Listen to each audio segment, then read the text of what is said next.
శ్రీమాత్రే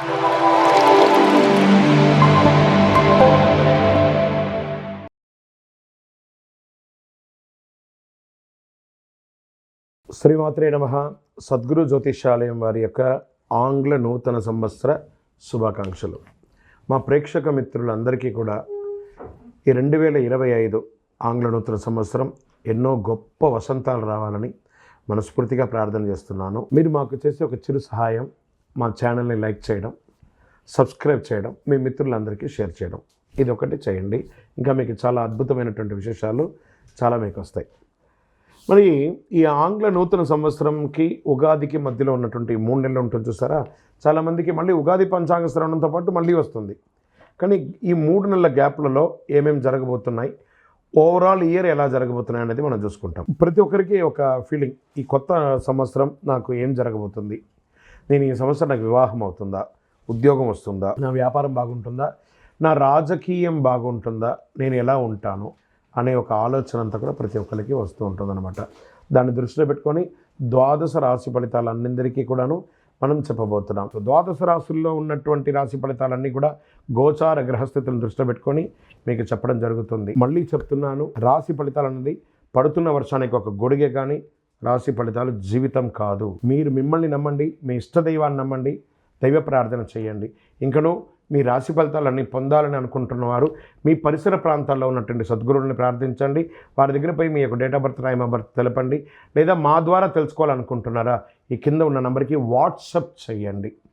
ఈ అయ్యప్ప సీజన్ ఉండడం వల్ల జనవరి వరకు చాలా బిజీగా ఉంటాం కాబట్టి జనవరి తర్వాత వ్యక్తిగత జాతకాలు చెప్పడం జరుగుతుంది. మీ ఏ వివరాలైనా వాట్సాప్ చేయండి, మా అడ్మిన్ మీకు రిప్లై ఇస్తూ ఉంటారు. జ్యోతిషాస్త్రరీత్యా ద్వాదశ రాశుల్లో మొట్టమొదటిది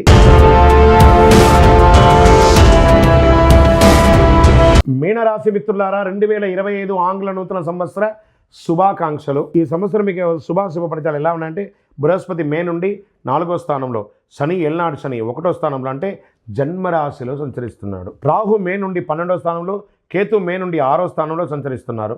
గ్రహాల సంచార కారణంగా మీనరాశి వారు 2025 సంవత్సరంలో మధ్యస్థ ఫలితాలను పొందుతున్నారు. కేతు సంచారంతో ఈ రాశి వారికి రాజయోగం, ఉద్యోగంలో ప్రమోషన్లు వచ్చే అవకాశాలు ఉన్నాయి. జనవరిలో సూర్యుడు మకర రాశిలో ప్రవేశిస్తున్నాడు. దాదాపు 1 సంవత్సరం తర్వాత సూర్యుడు మకర రాశిలో వెళ్తున్నాడు. సూర్యుడు శని భగవాన్ని రాశిలో వెళ్ళడం వల్ల దాని ప్రభావం అన్ని రాశుల మీద పడుతుంది. శక్తివంతమైన గ్రహాల్లో ఒకటి శని, అది నెమ్మదిగా కదిలే గ్రహంగా ఉండడం వల్ల ప్రతి 12 సంవత్సరాలకు మారుస్తూ ఉంటాడు. బుధుడు మిథున రాశి, కన్యా రాశుల అధిపతి. ప్రస్తుతం బుధుడు వృశ్చిక రాశిలో సంచరిస్తున్నాడు. గత సంవత్సరం డిసెంబర్ 16 నుండి ప్రత్యక్ష సంచారం చేస్తున్నాడు. బుధగ్రహం ద్వారా శుభకార్యాల్లో చిన్న చిన్న ఆటంకాలన్నీ తొలగిపోతాయి. అతి శక్తివంతమైన రాజయోగం కలగబోతుంది. ఫిబ్రవరి 27, 2025 నుండి రాజయోగం మారబోతుంది. మీనరాశిలో అదృష్టం వరిస్తుందని కూడా చెప్తున్నాను. మీనరాశి జాతకులకి జన్మశల్ని ఏళ్ళనాడు శని ప్రభావం వలన పనులందు స్ట్రెస్, చికాకులు అధికంగా ఉంటుంది. ఆరోగ్య విషయంలో, కుటుంబ వ్యవహారాలతో జాగ్రత్తగా వహించాలి. ప్రతి పని యందు సమస్య, ఇబ్బంది పెట్టడం. వ్యవసాయం మిశ్రమంగా ఉంటుంది. రాహు ప్రభావం చేత అనుకోని ఖర్చులు, ఆకస్మిక ధన వ్యయం కూడా వచ్చే అవకాశాలు ఉన్నాయి. ఎవరిని నమ్మాలో తెలియదు, ఎవరిని చేయాలో తెలియదు, ఒక అయోమయ స్థితిలో ఉంటారు.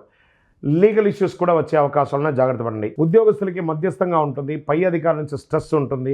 మీరు కోరుకున్న ప్రమోషన్ మీ చేతికి రాకుండా ముందుకెళ్తూ ఉంటుంది. ఈ సంవత్సరం మధ్యస్థ ఫలితాలు ఉండడంతో జాగ్రత్తగా ఉండాలి ఉద్యోగస్తులకి. స్త్రీలకు ఆరోగ్య సమస్యలు, కుటుంబ సమస్యలు, వేధింపులు, మనశ్శాంతి, ప్రశాంతత లేకుండా ఉంటారు. దానికి మీరు దైవ ప్రార్థన చేయడమే. వ్యాపారస్తులు అప్పుల సమస్య నుంచి కొంత వేధింపబడతారు. ఖర్చులు విపరీతంగా ఉంటుంది. సరిగా వ్యాపారం జరగక ఇబ్బంది పడుతూ ఉంటారు. ఇది మే తర్వాత కాస్త ఉపశమనం ఉంటుంది. మీనరాశి వారికి కోర్టు వ్యవహారం అంటే కొంత ప్రతికూల పరిస్థితులు ఉన్నాయి. జాగ్రత్త.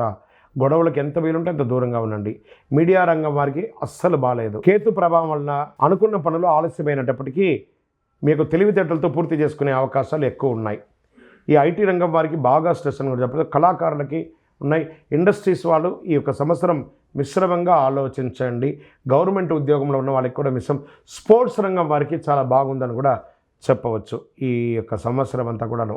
ఇంకా మీరు చేయవలసిన పరిహారం, నవగ్రహాలకి ప్రతి శనివారం, ప్రతి మంగళవారం 19 ప్రదక్షిణాలు చేయండి. శనివారం నాడు తైలాభిషేకం చేయండి. కాకికి బెల్లం ముక్క పెట్టండి. Maximum blue or black dress ఎక్కువ వాడడానికి ప్రయత్నం చేయండి. నంబర్ 3 అనే ఒక సంఖ్యను ఎక్కువ శాతం వాడండి. ఇంకను అతి శక్తివంతమైనటువంటి కరుంగాలి మాలను ధరించండి. ఆరోగ్యపరంగా ఉంటారు, ఐశ్వర్యపరంగా ఉంటారు. గ్రహదోషం అంతా తొలగుతుంది. ప్రతి 5-10 నిమిషాలకి కరుంగాళిమాలను ఇలా పట్టుకొని ఇలా అంటూ ఉండండి. అన్ని రకాల దోషం తొలగి అద్భుతమైనటువంటి జీవితాన్ని పొందుతారు. విజయోస్తు.